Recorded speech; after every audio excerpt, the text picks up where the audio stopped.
Texas-Ohio State game of the week for week one. I love these sorts of games. First of all, round of applause for Texas. They played at Michigan last year. They're playing at Ohio State this year. They played at Alabama the year before. They are road warriors down there in Austin. That's a double round of applause. And Ohio State, round of applause. They didn't have a marquee non-conference game a year ago. It didn't stop them from winning the national championship. I want to see more games like this, as I have talked about earlier on some recent episodes of the show. You can go check those out if you missed them.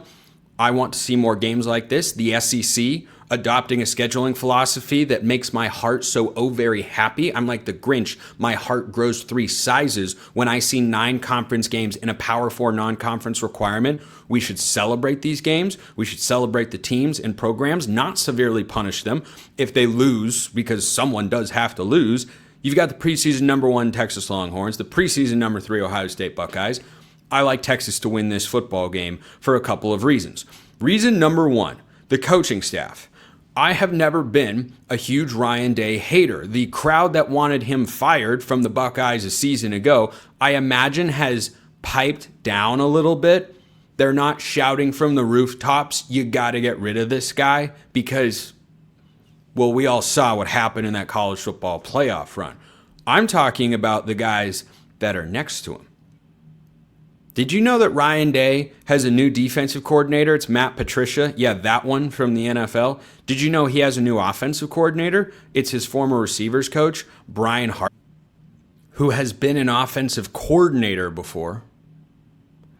Hasn't been a play caller before. In 2023, Hartline was the OC. Ryan Day was the play caller.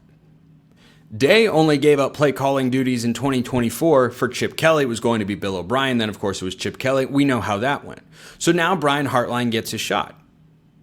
He hasn't called plays before. Matt Patricia just got there as a defense coordinator. Meanwhile, I know what Steve Sarkisian has done as an offensive play caller. And sometimes in big games, his teams have had a tendency to come out on script really, really well. And then in the second half, they kind of falter, but they end up getting it done. Do you know why? Because Pete Kwiatkowski, I hope I'm pronouncing that correctly, is Texas's defensive coordinator and is one of the most underrated coaching names in all of college football. People talk a lot about the Texas defense, but they don't bring up, I'm just going to call him Coach Pete, they don't bring up Coach Pete very often. Well, he has been nothing short of sensational over the last several years. He's been there with Steve Sarkisian the entire time. Sark's always been the play caller. So you've got the same OC and the same defensive coordinator going up against a new OC and a new defensive coordinator and a brand new quarterback who hasn't actually played meaningful college football before. Arch Manning's experience is not expansive. I'm not sitting here arguing otherwise. That would be literally arguing against the facts of life. But he has still played more games in college football than Julian Sayin has. Yeah, he started against inferior competition. I'm not disputing that. But Texas's coaching continuity here, to me, gives them the edge over Ryan Day and Ohio State, who I expect to be a really good team. I think Julian Sayin can be a really good quarterback. Remember, this was Nick Saban's quarterback of the future until Nick Saban retired. The talent is there, but I'm supposed to expect that in Sayin's first game, it's not Arch Manning's, so experience not plentiful for the quarterbacks in this game, but advantage Texas. Julian Sayin's first game with his new offensive coordinator, who's new to calling plays, is just going to go toe-to-toe with a veteran defensive coordinator that personnel-wise could have the best defense in college football this year. Certainly they're going to have one of them. I mean, Anthony Hill, Colin Simmons, just a couple of dudes who we already probably know the names of that are big-time playmakers for this Texas defense. So that's the first thing. Reason number 2, I like Texas to win this game. You can call this media commentary, made up, it doesn't exist, it doesn't matter. Okay. You ever hear the term championship hangover? I think this Ohio State team can win the Big Ten. I think this Ohio State team can go out and win a couple of playoff games. Ryan Day is that caliber of coach. They recruit at that sort of level. They're returning outside of the top 90 nationally. They're in about the mid-40s for returning production from last year's team. Like I was just talking about with the coordinators, it's going to take them a while to figure it out. And yeah, I do think there's an element of Ryan Day just climbed the mountaintop. They were just right up there.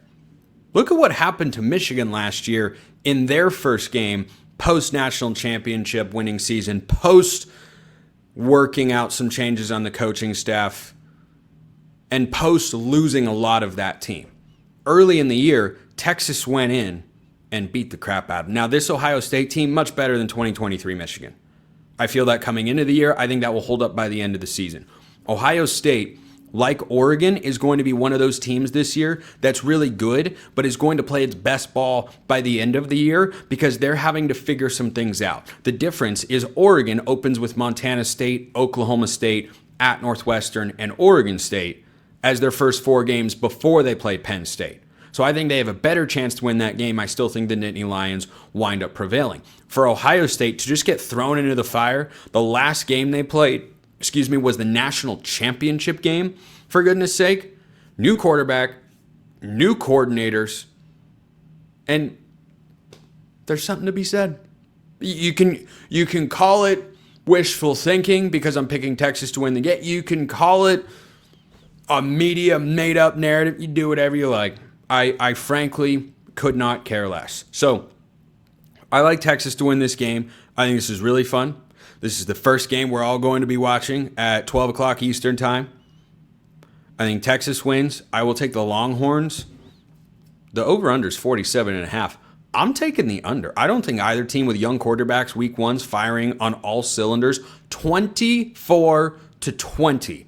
I think Texas knocks off Ohio State, holds on to that number 1 ranking, and history says they don't go win the national championship. You know what? They might not.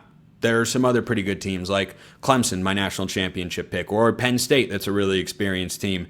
Amongst others, Notre Dame, I think, could be really good. But week one, I'll take Texas over Ohio State in the game of the week. That's the first pick I'm making this week on the show. There are going to be a lot of other ones. Later in this week, I will pick Baylor-Auburn. That game is on a Friday. I have not forgotten. That Boise State game is on a Thursday. I think the Broncos win. For the rest of the picks this week, tune into the rest of the episodes that you will hear on this very feed. Appreciate everyone listening. I will see you next time. And until then, hope you all have a wonderful rest of your day.